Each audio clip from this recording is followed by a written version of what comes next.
of Santa Clarita. It's the last time, or one of the very few times, that a buyer ever landed in my car again.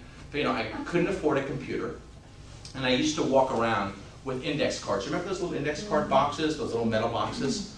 I used to carry this thing like a valued treasure. And all I would do is I would door knock all day. I would door knock, I'd go to expireds, I'd door knock, I'd go to FSBOs. I'd be out there all day from 9 to 4 identifying people. And at the end of the day, I'd come into RE/MAX soaking wet, couldn't afford my own office, didn't have a computer, but I did have this little index card box that I carried with me every day. This was my annuity. Because I knew that ultimately, if I fostered those relationships, if I cemented those relationships, I would convert a large percentage of those people that I had identified, and ultimately it would earn me a nice paycheck. So I would go into RE/MAX every day at 4 o'clock, and there was a gal in there. Her name was Gita Leland. Mark is probably tired of hearing this story. Her name was Gita Leland. And Gita, every day, and I would have the same dialogue. She said, "So Eric, how are you today?" I said, "Oh, Gita, I'm doing pretty good." She said, "So, did you have any sales today?" I said, "Oh, no sales today." She said, "Oh, that's too bad. I only had 1 sale." She said, "Do you have any listings today?" I said, "Oh, no, Gita, unfortunately, no listings." She said, "Oh, that's too bad. I picked up 3 more listings." Now, I'm a very competitive guy. It drove me crazy. And I felt the knife was going in, it was being turned. But I would say to her, Gita, the nice thing is that I identified 8 new people today. I'm building a really good database. She said, "Yeah, but that's not a listing or a sale. That doesn't put food on the table." Life would have it.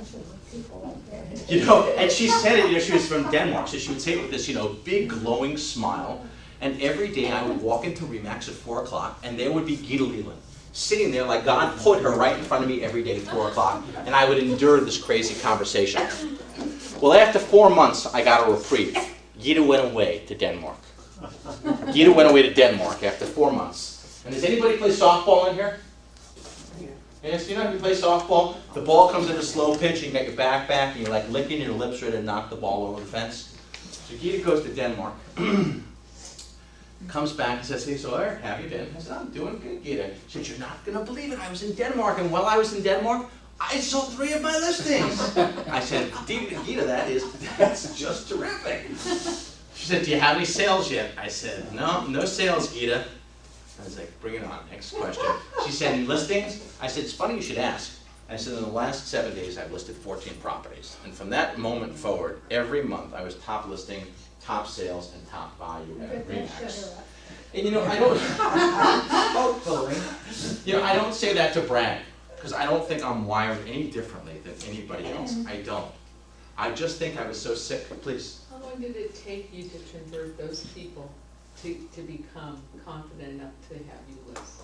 4 months. So I've listed, it took me 4 months to secure all of those listings. So I secured 15, and then every month thereafter, it was like a windfall of business. But the one thing I'll share with you, I'll jump around a little bit. The one thing I'll share with you in my entire real estate career, I don't think I've ever had a listing expire. One time I had to fire them or they fired me, but I was very cognizant that if I prospected enough, if I spent time identifying the right audience, that I was the captain of my ship. I could pick and choose who I wanted to work with. I was taking the question mark of whether or not I'd be successful out of the equation, because I had so many prospects. I was able to pick and choose who I wanted as my clients. So if I had a pain in the rear end client who wasn't going to listen or wanted to price his home so that much above the market, I wasn't willing to compromise my professionalism and take on somebody like that. That's the beauty of prospecting. That's the beauty of prospecting. So from that moment forward, I was top listing, top sales, and top volume. And it relates back to this. I just wanted it. And I didn't focus on the transaction initially. I focused on, like this building, having a strong foundation in place. So what I'm going to talk about for a second before I get into goal setting is what do I mean by a strong foundation? Please. Who instilled that in you? Did your Really good question. mother-in-law give you? No. I think that that? for me, I have a great fear in my life. When I was with you last time, I had just buried my dad, who was my best man at my wedding. I think I shared that with all of you. And my great fear is waking up, especially when you said health. I thought about this. I just turned 51, and my great fear is waking up, being 60, 70, 80, and the words that I never want to enter my mouth is would have, could have, or should have. I don't want to be average, man. And that's not the message that I want to convey to my son Jackson. And that's not the message I want to convey to my loved ones. And that's not the message I want to convey to my coworkers and my friends. I don't want to be mundane. And I got so sick and tired of being average, I thought, what? How much volleyball could I play? How many beautiful women could I kiss and date? You know, I just was tired of having no success. And I think when you get to that, you know, life is about going out and reaching for the moon and grabbing the stars. You know, I'll share with you, when I left real estate, I left real estate to move back to DC for my ex-wife.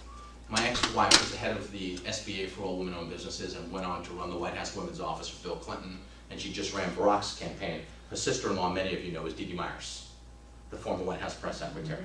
Okay? So I got out of real estate. I exited real estate to support her in her career in DC. So Betsy ran Barack's campaign, and I want to share the story with you real quickly. She has just written a book on leadership. You can all look her up online. It's betsymyers.com, and she just wrote a book on women leadership. It's outstanding, outstanding. And Betsy was just interviewed on Good Morning America, and she was talking about the book. And Betsy has a daughter who is 1 year younger than my son Jackson. My son Jackson's 10, so Madison is 9.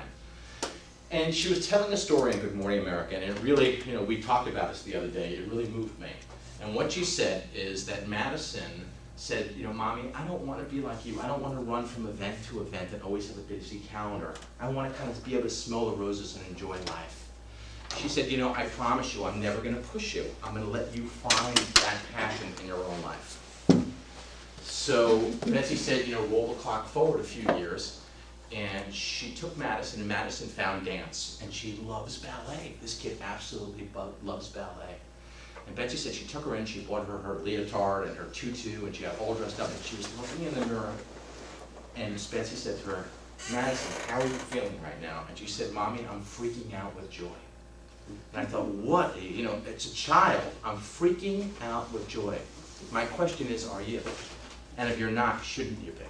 And if you're not, what message are you conveying to your loved ones, to your coworkers, and to your neighbors? Freak out with joy. You decided to get into this business. This is a wonderful, wonderful business. And you're going to be as successful as you choose to be. The beautiful thing in this business is your effort and your talents are going to dictate how much money you're going to make and how successful. And it's not just the money that's going to drive you in this business, but it's the feeling of empowerment, of being able to walk into a room and saying, you know what? You've been in this business long enough. I sold 25, or I sold 50, or I sold 100 properties. There's a level of empowerment or confidence that comes along with that that means so much more than the money that you could make. Really valuable lesson. I hope you'll let that kind of sink in. So, but it does start with goals. I want you to think for a second. Your goals need to be clear. You need to write down your goals, and I want you to look at your goals every night. Your goal should be a stretch. There should be a 50% chance of hitting your goals. 50%. Your goals need to be a stretch. Less than one deal a month in real estate is inconceivable to me. Right? If you're out prospecting, you're going to do a minimum of one deal in this market. I promise you, especially in this market. Guys, I want to tell you what a great opportunity there is in this market. At the height of the market, you may have heard me say this last time, how many members do you think were part of the San Mateo Board of Realtors, SAMCAR? Anyone want to take a stab at this? 5,000. Today? 1,200. No. 1,200. Think about that. If you believe like I do that cream always rises to the top, then all those people that have vacated the industry means that there's more opportunity for you. If you're willing to go out there and identify people, which is easy, because you know what the reality is, I hate to be smug or coy, but the reality is people are always going to die, people are always going to divorce, people are always going to get job transfer, some people are going to see the beauty of scaling up in a down market, and some people are going to have to scale down. And if you are willing to take a good percentage of your day and focus on identifying those people, you're going to make more money than you could spend. You were going to ask me something. Yeah, I want to understand that. There are only 1,200 realtors in Santa Clara County. SAMCAR, San San Mateo. Mateo. From 5,000 to 1,200. And we must have like Well, I wonder what 7,500, I think. Our stats are. I don't know. I I don't think have there's the answer. 7,500. But do you see, I mean, it's how you look at it. You could look at the glass as half full, the market is falling down. The market is not falling apart. The market is not falling apart. What I love about this market, and this is what I want you to embrace, is a lot of the riffraff has exited the industry, which means there's more opportunity for you if you're serious about building your business. Secondly, and I addressed this a little bit before, your audience has been identified. I was going around blindly trying to identify who I could speak to. That's why I was door knocking. You have things out there like foreclosure radar and expired listings for the first time in years that if you go belly to belly, if you go out and see them face to face and learn how to ask the right questions without talking at them, you're going to do a ton of business. Very simple. You want to do 3 transactions a month? First homework assignment. Buy foreclosureradar.com. You have to invest in your real estate career. Money, time, and effort. You have to put some time, money, and effort into it. Buy foreclosureradar.com. I get nothing for saying it. They don't know who I am. It's $49.95 a month.